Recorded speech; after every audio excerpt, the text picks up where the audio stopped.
down North of the Upstate. I'm Mari. And I am Matthew. And yeah, we apologize for last week. We took Christmas off, and that's producer Honey making that noise in the background. I am sorry. We took the week off because it was Christmas. We did have something lined up, but I felt like there was something missing, and I'm glad I listened to my gut because the day of Christmas, I'm watching a totally unrelated YouTube video, and there was more information about what we were going to discuss last week. So that's going to be on the back burner until next Christmas, because it is definitely Christmas related. And again, I apologize, but you're going to wait till next Christmas, but we got more information, so it should be interesting. So what do we discuss the week of New Year's? 2020 is coming to an end, finally. Yeah. People are going to be celebrating at home safely, please. You're going to have, at your parties probably, 2 food items we're going to talk about. Chocolate. Chocolate and cheese. Cheese, yes. Yeah. And should we do the chocolate or the cheese first? Well, I'm primed to do chocolate first. Okay, we'll do the chocolate first. Now, why would we be talking about chocolate?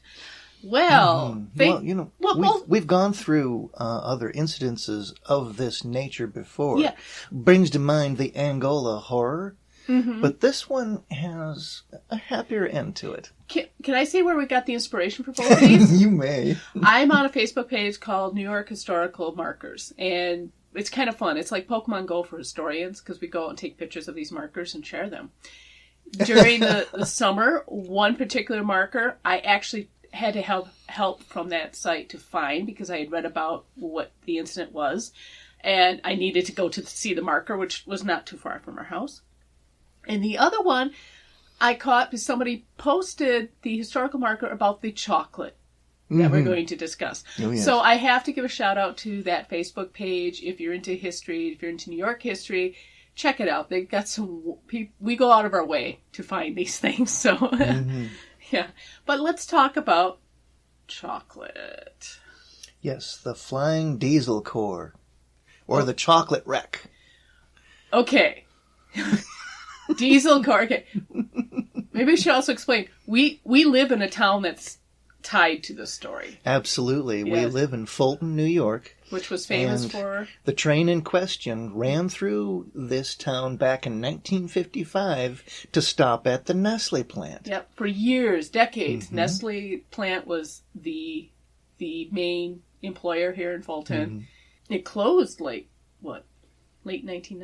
2000s, wasn't it? Yes, it closed somewhere around 2005. Yeah, just before we moved into the area. Just when we were getting into the area, and Nestle found a cheaper source of milk in Wisconsin. It was somewhere near Milwaukee or something like that. It was the place where they were getting it. So, yeah, it was just a few cents on the dollar cheaper, but it made enough difference to Nestle's bottom line that they moved their entire facility. Yeah, nearly destroyed Fulton. But we have to establish there's a reason like chocolate and a train are in the same sentence. Okay, I'll let you take over from now. Well, train wrecks, they aren't usually cause for adoration, unless tons of chocolate are involved, and no one gets killed. That's the other plus, yeah. That was the other plus. And this coming year, 2021, will be the 66th year anniversary of the Chocolate Wreck, or the Flying Diesel Corps. All right.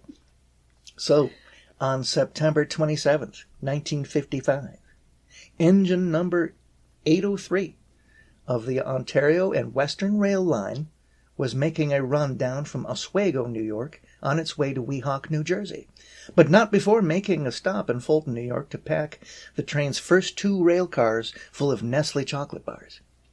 Now, along its way, the 64-car freight train rolled towards Hamilton Depot in Hamilton, New York, on the evening run around 9:30 p.m. when, from a distance, the train's crew spotted a red flashing light indicating that the switch at a critical intersection at Hamilton's depot had been incorrectly set.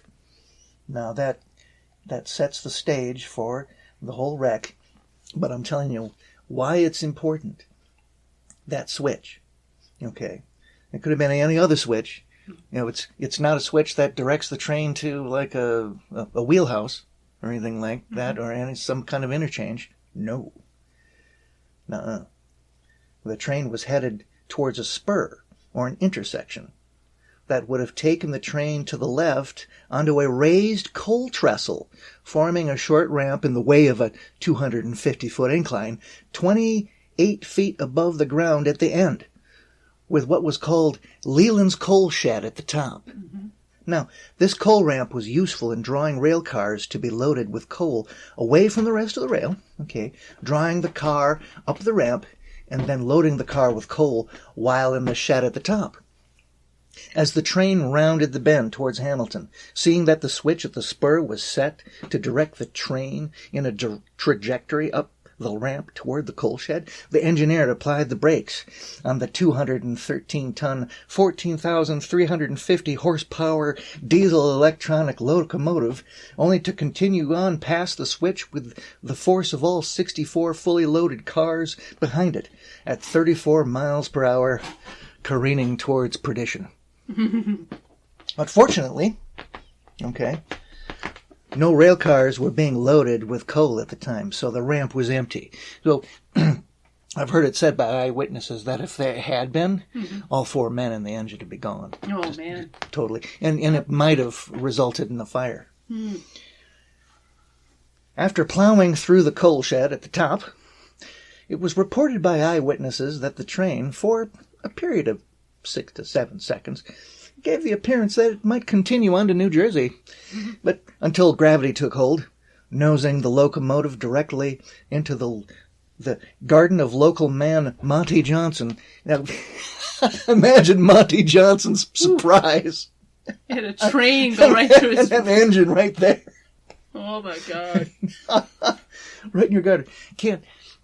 Can't grow tomatoes worth a damn, but here's a train engine. Yeah.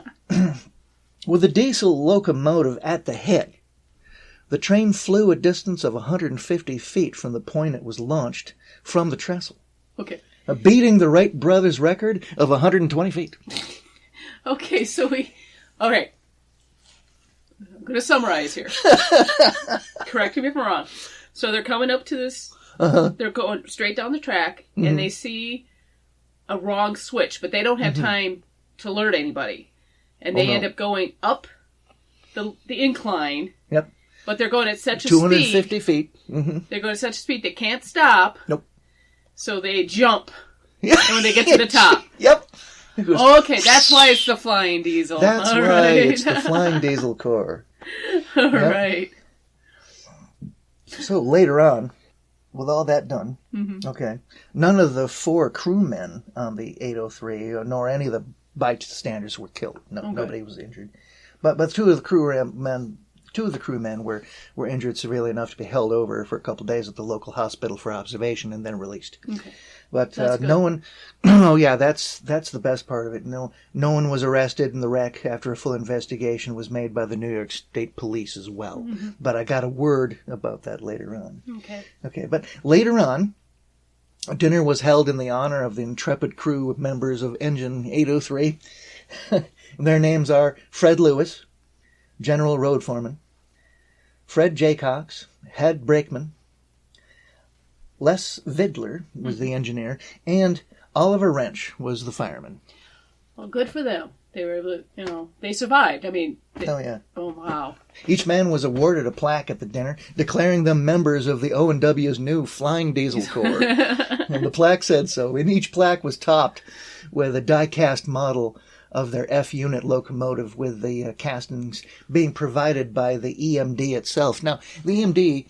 I forgot through the course of researching this what that abbreviation means, but it stands for General Motors Production Division. Okay. That's right, General Motors, the people that make cars, were making, that was their name for their locomotive production facility. Okay, great. But on the lighter side of the incident, the first of the 2 cars I mentioned that were loaded with the Nestle chocolate, they had broken open during the wreck and littered the incident scene with Nestle Crunch bars. Which are awesome, by the way. And they're great. Yeah, they are.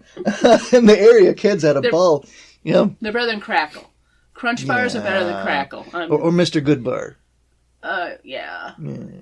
Oh, no. Well, Crunch Bars have those Rice Krispies things in them, and so does Crackle. Yeah. But I think Mr. Goodbar's got nuts in it. It's got nuts, like yeah. Crushed nuts. Okay. Yep.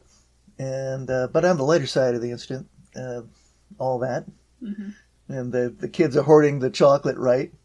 Right on that Simpsons. I just picture this happening on the Simpsons. Yeah. Well, they had the sugar. That is until the local authorities happened upon the scene and put the looting to a stop, and that's a good thing too, because the car in question that had been linked in behind the fuel cell for the engine. And it broke open during the wreck, and it spilt diesel all over the candy bars. Oh! And so, they picked up those. They got those kids. They got those bars away from the kids. But then there are other boxes that weren't touched. I did read somewhere when we were reading up got a hold of those. That suddenly chocolate chip cookies were like the most made cookies in that town for like a month after this. Yeah. Nestle morsels. Yeah. And the local sweet shop couldn't sell anything for weeks because the kids were eating on those boxes of chocolate that they'd looted from the train. Well, you think about how they're packed. The candy bars are probably in their individual packaging in a box. Yep. So you probably figure, well, if even if the box is covered with fuel, if the candy bars inside are fine. Yeah. Yeah, I bet that was the logic behind. But yeah, I can see that could cause some. And one of the reasons for using diesel fuel is because it isn't as inflammable as say something like petrol, right? Or maybe even coal, but it's slower burning. It's harder to ignite. But think of it. I mean, if somebody was smoking around there and tossed a butt. Yeah. Like near that rail car that had the candy bars in it. Oh, man. And that would just go up in smoke. Chocolate flambe. Yes, exactly. But as stated before, no one was arrested for the wreck, although there were persons of interest. Okay. One Bill Wilcox was 19 when the accident occurred, and he was known to, just be a train enthusiast and hang around the Hamilton yard, and he was down there at the time that the incident occurred.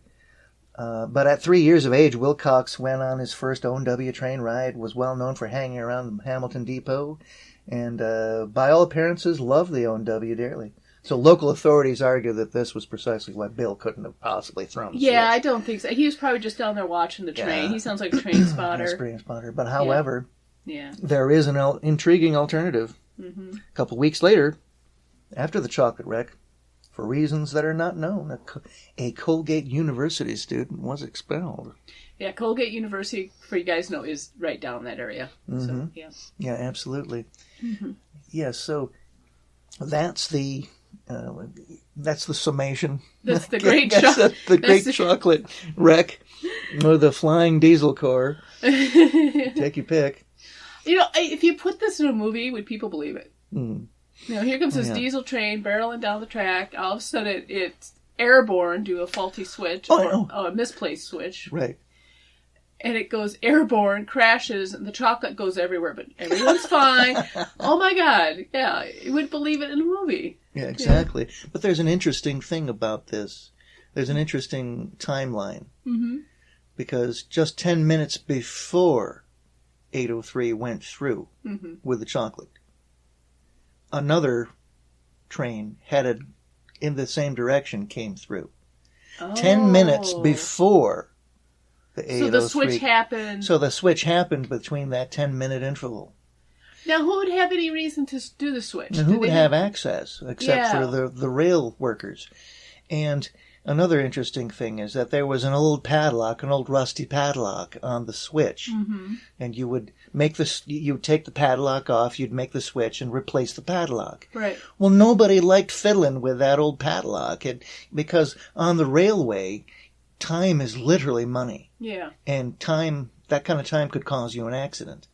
So nobody liked replacing the lock. So they would just hang the lock on the switch. Oh, yeah. So just anybody could come along and make that switch. I don't know. Yeah. Some ne'er-do-well. Who knows? Who knows? But who knows who's responsible for making that switch within that 10-minute interval? Nobody was hurt except for maybe stomach aches afterwards. With the diesel. Give me those diesel bars. Just imagine if you got a box that didn't have diesel on it. I'm surprised Nestle didn't come out with its diesel bar. Flying diesel core bar. I think there's a missed opportunity There was. Oh my God. Well, they do celebrate it though, right? Yes, they do. Yeah. Yes, they do, as a matter of fact. There in Hamilton. It's a yearly thing. And there's also a thing that's recently been cropped up lately, and that's Wrecktoberfest. They're combining the Wreck with Oktoberfest during the last weekend of February.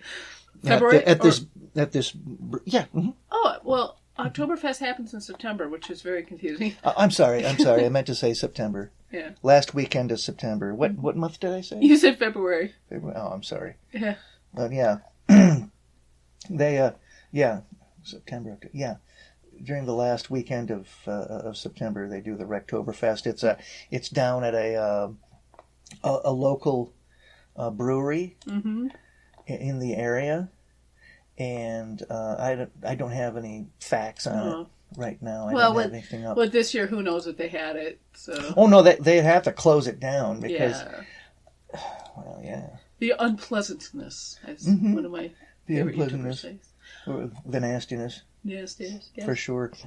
But yeah, they used to have they still do. They still have the festival that goes on that commemorates the wreck, and of course there's plenty of chocolate to go around, at the time, and there's events. Yeah, it's a real carnival atmosphere. Well, it's really interesting that Nestle moved the factory from Fulton.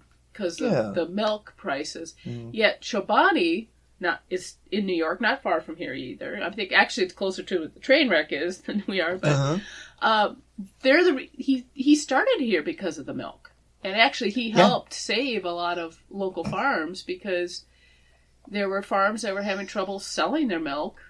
Now, you got to remember, I'm from the dairy land. So we both are. And. We could go into a whole thing of how dairy farmers are kind of screwed over by local dairies and that, but I don't want to go into that. It's convoluted and very... Oh, here it is. Yeah. Good Nature Farm, Brewery, and Tap Room. Okay. All right. But... Those are the guys that have Wrecktoberfest. But it's interesting because Nestle was here first because of the milk, and then they moved to Wisconsin. Now Chobani's here, and they buy out the milk. And really... So it's nice to see that, New York dairies are still being saved. Oh, yeah. And again, absolutely. I come from the dairy land. I come from Wisconsin. But I will have to admit, Hella Good makes some good cheese. They do. They do make some very good cheese out here in New York. And that's coming from Wisconsinite, which has the best cheese in the world. Yeah, but they make a better brie than the French. I will say that the Thousand Island 5-year-old cheddar is probably some of the best cheddar I've ever had. Yeah. So, okay. Sorry, all my Wisconsinite friends and family, but when you try it, you'll have to agree. Although I will say, only Wisconsin can make a good Colby. I've tried. Oh my goodness sakes! The Colby here just doesn't. It's the consistency of Play-Doh. It's not. Yeah, it's not. It just doesn't. I'm looking for. If anyone wants to send me some good Colby or good Longhorn, that real Colby just melts in the mouth like butter. Yeah, that's so. Our Wisconsinite friends and family, don't worry. There is one thing I haven't found good up here today. We're spoiled for Colby, real stuff. Well, let's switch over to cheese. Well, we were talking about cheese. Let's talk about this cheese. So, like I said, this one came into my lap because I heard about this. And realized there was a historical marker on it, so I went to the Facebook page and said, "Hey, anybody can help me find this historical marker? I can't find it on Google Maps, and I want to go take a picture of it because it was like 45 minutes from our house. It wasn't that hard." The group came out and they gave me the exact coordinates, and we went out and found this marker. And what was on this marker? Well, it is about Andrew Jackson's giant wheel of cheese.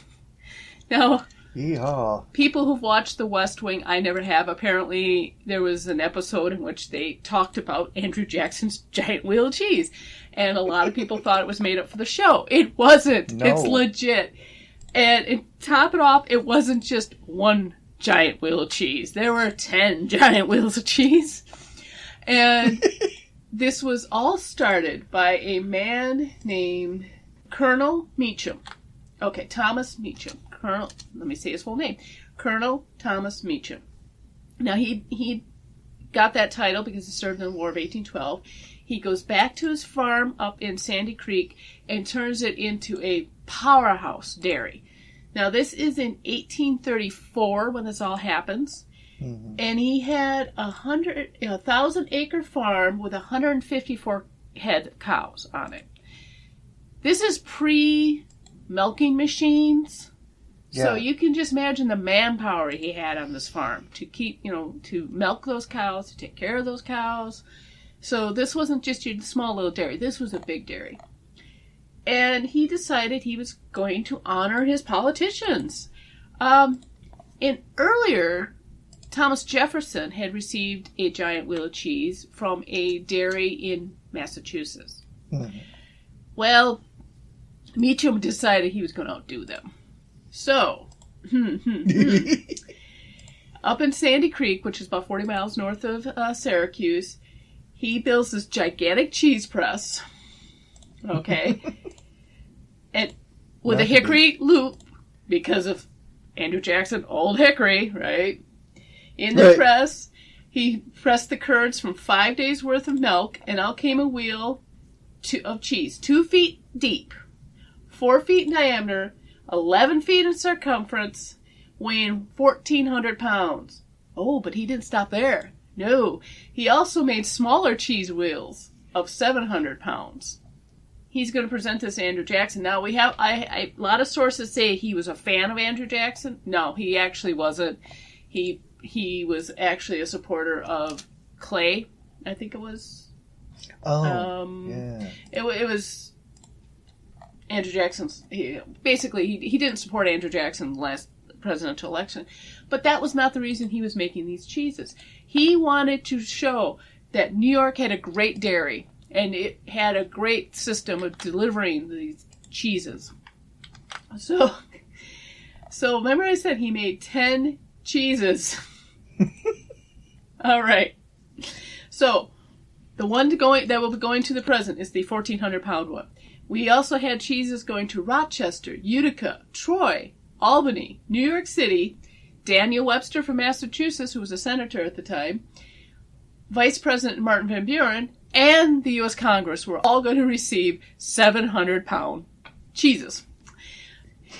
Rochester's got theirs early. He sent that off to Rochester on October 14th. Okay. So they got their cheese before everyone else. The rest of them get loaded onto this cart with 48 horses in front of it. And they take that cart from Sandy Creek to Port Ontario, which I think in the map is what 10, 15, maybe 20 miles? Yeah. I'm trying to remember. Yeah. And this is done with great fanfare. They've got the horses all done up. They've got, the bunting and everything. Yeah, they've got cannons going off, and people are cheering them on. So this guy's really putting a great show on. And they take the cheeses to Port Ontario and load them onto a boat, which goes down to Oswego. Again, Oswego. This time the cheeses, they give, so they do display them in Oswego for a little bit, and then they load them onto a canal boat to take them down the Oswego Canal down to Syracuse. So this all started in November 1834, so they made it to Port Ontario November 15th, and then they went down to Syracuse and then went off on the Erie Canal. And between November 17th and 18th, they stopped at Utica and Troy to drop off their cheeses and, of course, to display them. Yes. So now we're down 3 cheeses. We're down Rochester's is gone, Utica's, and Troy's gone. Then they went on to Albany, which, again, display the cheese and then present it to Albany. And then they go down the Hudson River. This is all by boat, remember? Yep. And they get to New York, and Meacham puts the rest of the cheeses on display. So now we're down, let's see. That's Rochester, Utica, Troy, Albany. So we got 6 cheeses. 6 in the giant cheese left. No, 6 with the 6 cheeses left, and 1's with the giant cheese. So they get to New York, and he puts the cheeses on display at the Masonic Hall. Like you do. And they sell one of the cheeses and helped raise money for the St. Nicholas Society. Okay, and people were saying, wow, these cheeses are good. Oh, these are excellent cheese. All right. And then his wife decides on December 4th, well, you need some butter with that. So she sends down a 700-pound roll of butter. Unfortunately, I have no idea what happened to the butter. All I know caught was it was sent down. The butter disappeared. Met them up in New York, and there's no other record of it. So I don't know if they, what happened to the 700 pounds of butter. Okay. So Daniel Webster happened to be in New York City at the time. He gets his cheese. He sends it off to Boston, where it was displayed at a hall there and then auctioned off again. He's got the 1,400-pound cheese and the last of the 700-pound cheeses, and they go down the Atlantic coast to the Delaware River to Philadelphia, or again, they're displayed for a bit. Mm-hmm. On December 31st, they make it into Baltimore, and on New Year's Day, 1836, President Jackson accepts the cheese, and being a nice guy, he sends back 12 bottles of wine to Colonel Meacham in gratitude. So I thought that was pretty cool. But what do you do with the cheese? The 1,400-pound is left pretty much in the entrance hall of the White House for over a year. Yeah. I want you to imagine this. Wow. There's a reason we call it DC the Swamp. The cheeses were sent down in winter. So they're very well preserved, and cheese is a good way to preserve food, right? Mm-hmm, right. But you're still in a hot, humid situation. During the summer. And that cheese wheel, that ain't going to last. Oh, people started complaining from blocks around the White House that they could smell that cheese. It permeated the White House and outside. Now remember, there's actually two bricks of cheese. There's the 1,400 one and the 700-pound one. But the 1,400 one was the one sitting out in the entrance hall. And Andrew Jackson's kind of like, I don't know what to do with it. His term's going to come up to an end pretty soon. What do you do with 1,400 pounds of cheese? Yeah. Offer it to the public. Well, first he tried giving away as much as he could to his friends and people who work there. Now, that only knocked out maybe 100 pounds of the cheese. So he's still left with, a lot of cheese. In a letter dated February 4th... Send it to your lactose-intolerant enemies. In a letter dated February 4th, 1837, Jackson wrote, I intend to have eaten on the 22nd instant my large cheese, presented by my friends from the state of New York. Can you and my friend Stepper be here and partake with the feast? See him, if you please, and present him my kind regards, and ask him for me to partake on that day of this feast, and any of your friends who wish to accompany you. This will be my last and only public day. So remember, he's leaving the White House. His term's done. So on February 22nd, 1837, on George Washington's birthday, the president opened his doors of the White House for a final public reception and invited the people of Washington, D.C. to come and help finish the cheese. Everyone was eating cheese. I love these stories, these reports that came out of it. What was Samuel Clemens' account of it? I can't remember. I don't know if this was Samuel Clemens' account, but this was one account that was there. Cheese, cheese, cheese was on everyone's lips and in everyone's mouth. All you heard was cheese. All you saw was cheese. All you smelt was cheese. It was cheese, cheese, cheese. Streams of cheese were going up the avenue in everyone's fists. Balls of cheese were in hundreds of pockets. Every handkerchief smelt of cheese. The whole atmosphere for half a mile was infected with cheese.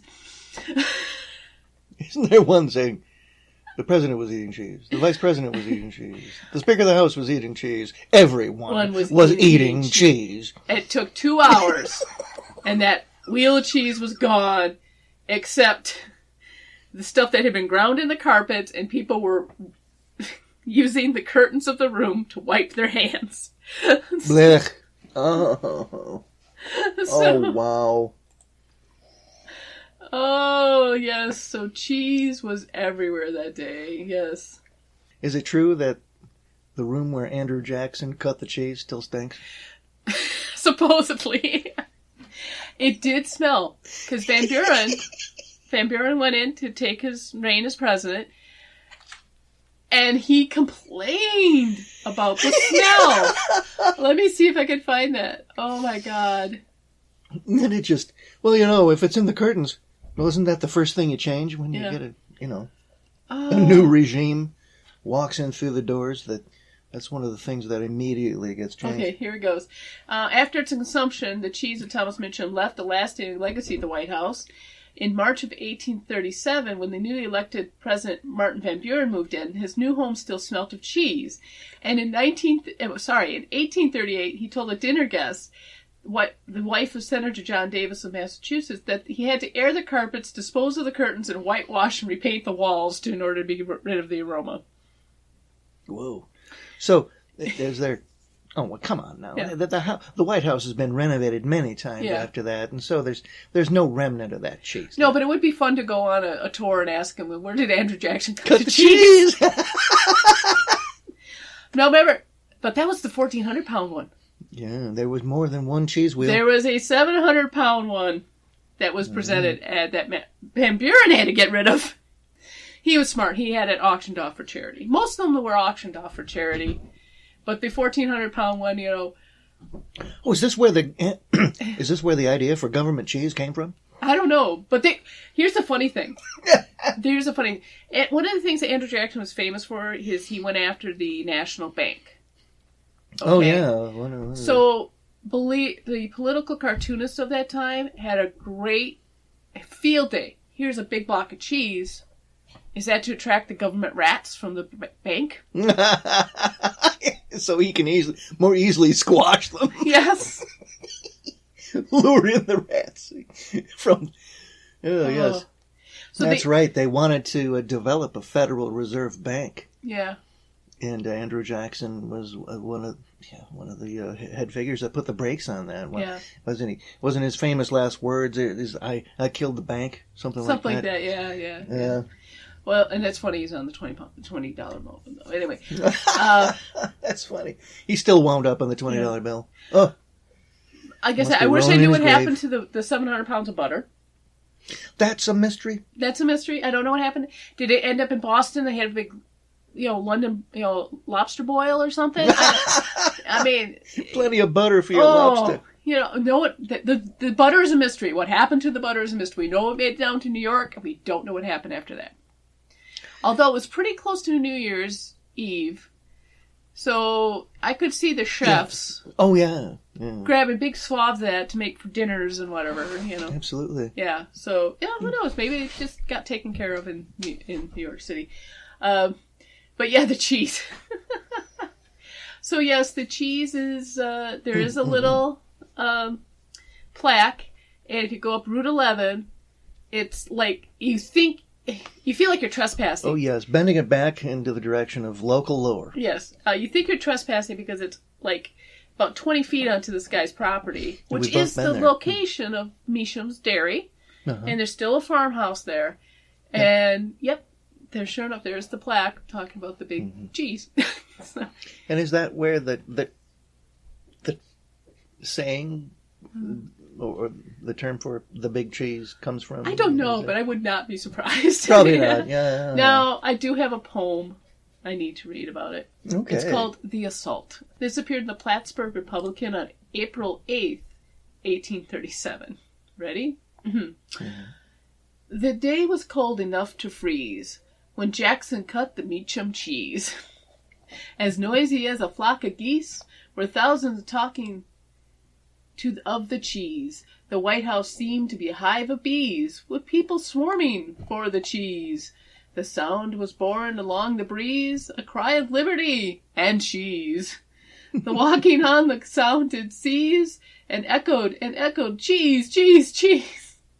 The startled kitchen left their grease, to even share the spoils of cheese. Foreign politicianaries were likewise devouring cheese. Knights of the Cross and golden fleas would discuss the great big cheese. Men, women, and children of all degrees. Crammed stomachs, work bags, and hats with cheese. Generals, majors, and all of these were swearing for a piece of cheese. Midshipmen all forgot about the seas and wrote home about the cheese. Was sailors with 1,000 Ds hove to lay the store of cheese. Grim devotees upon their knees, instead of souls prayed for some cheese. A local photo swore by G's. A parson stopped his mouth with cheese. Cried Sal her loving blow to tease. I'm really fond of Measham's cheese. The dramaticus forgot about Miss T's performance and its thoughts of cheese. If maiden aunt spoke to her knees, she only asked about the cheese. The Irish who pronounce peas were there to get a piece of cheese. Whilst Yankees who pronounce peas were also there to chase the cheese. And the virgin miss who wished to be pleased spoke not of love but talked of cheese. Was he would give her hand to squeeze, and to her he softly whispered, cheese. All right. I don't know who wrote that, but good job on the rhyme in there. Oh, yeah. I didn't think so many things could rhyme with cheese. Oh, they made some rhyme with cheese. Oh, yeah. Oh, yes. But to end this, I'm going to have to sadly report that Measham's cheese is no longer the largest cheese ever made. And I'm going to give you some of the... These are from, of course, the Guinness Book of World Records. All right? All right. We have the largest cheese platter or board. Was done by the Wisconsin Milk Marketing Board. It weighed 4,437 pounds and 9.9 ounces. It was made on August 1st, 2018. Okay, so 154 varieties of cheese were used in the attempt of cheeses, all coming from Wisconsin. One-wheeled cheese on the board, the Mammoth Cheddar, weighed 2,064 pounds. So right there, just on this cheese board, was a wheel bigger than what Measham had made. Over 600 varieties, tiles, and types of cheese were made all in Wisconsin. That's 2 times more than any state. Okay, and the event was to raise money for the American Milk Drive, which provides milk to Second Harvest, which is a feeding the hungry thing. Mm-hmm. The largest cheese sculpture was created by, I'm going to destroy this guy's last name, Eric Aquizapants, Sarah Kaufman, and Kiri Henning. It weighed 3,121 pounds. It was in Covington, Louisiana. It was a sculpture created from a single block of cheese that featured an alligator in a chef's hat frying up a turkey. Wow. Okay. The largest soft cheese was created by the Edelweiss Kreiswerk in Germany. It weighed 396.8 pounds. It was displayed when they did a public opening of their factory on October 26, 2002. The height of the cheese was 1.6, well, almost 2 inches, but the diameter was 7 feet. So that's that was a flat disc. It's very hard to build a soft cheese up. It was. I forgot to mention that the largest cheese sculpture was also in 2018. Mm-hmm. Okay, the largest slice of cheese was by Halaveb Catio Company in Egypt. The largest slice weighed 298 pounds and 11.68 ounces. The cheese was made in 2011 and left to mature until 2012 when it was sliced. I did not say how big the brick of cheese was that it came off, though.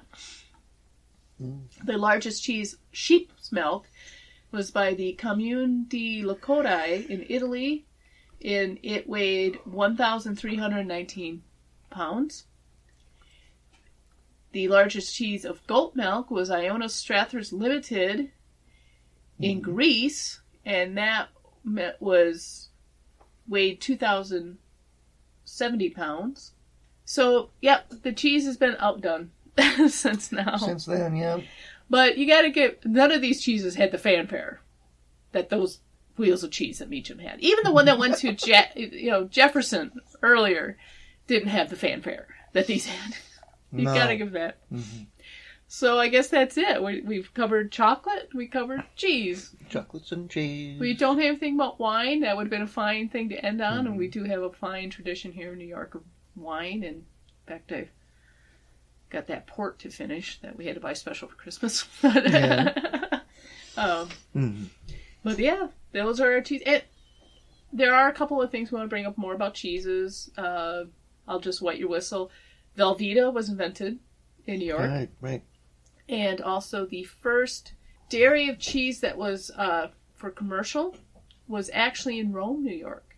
In fact, we discovered that one when we went to the fish hatchery there. And there's, again, an historical marker, but it's talking about the first factory cheese. Oh, yeah, that's right. Yeah. First cheese factory in the United States. I don't think it was the first one in the world, but it was the first one in the United States, actually in Rome, New York. That's right. When we went to that hatchery north of Rome, we found that historical plaque. What an odd place to find a historical marker about cheese. In the middle of a fish hatchery. But we'll have to discuss those more, especially the Velveeta. We'll discuss that a little more later. But I didn't know Velveeta was invented in New York, which is cool. But New York's got a good dairy background, too. I mean, it's not the Dairyland. No. But it does have like we've discovered, being Wisconsinites here, they darn fine dairy here. Oh, they do have some very good dairy. Byrne Dairy is one of my favorite local dairies, and it's one of the big commercial dairies around here, of course. And you got, of course, Stewart's has got theirs, too. If I can't get, like, a sharp Wisconsin, I'll take a sharp Adirondack. Oh, yes. Yeah. Which is very nice. Or the Thousand Island River Rat cheese. Island was, the river rat cheese curds are very nice. Oh, yes. Yeah. Highly recommend them. Highly recommend them. They're very good. Yeah, I haven't found a place around here where I can get fresh cheese curds, though. If anybody knows, let me know, because I had those in decades, and those are awesome. Some dairies do have their own shops, but they're far and in between, Yeah. And those are the places where you find the fresh cheese curds. Well, I take it we back. haven't been able to find. Take it back. There's that one that shows up at the regional market. Every so often. Yeah, right. Yeah, right. They bring pretty fresh. I mean, it's not fresh off the cutting, No. Where they... Okay, when you make cheese, see if I remember this. After they add the rennet to it and the curds start to separate away from the whey, they have to cut the curds. And that's where we get the cheese curds. So that's where you get the fresh cheese curds. Yep. Once you cut the curds, you can put them in a press, and the press them, and then that's where you get depending on how long you press it, that's how you get the hard cheeses. I mean, I make soft cheese at home every so often. I'll go up by a couple gallons and get that to a nice temperature and add some vinegar to it. Ooh, curds up. Got myself some soft cheese. So, yeah.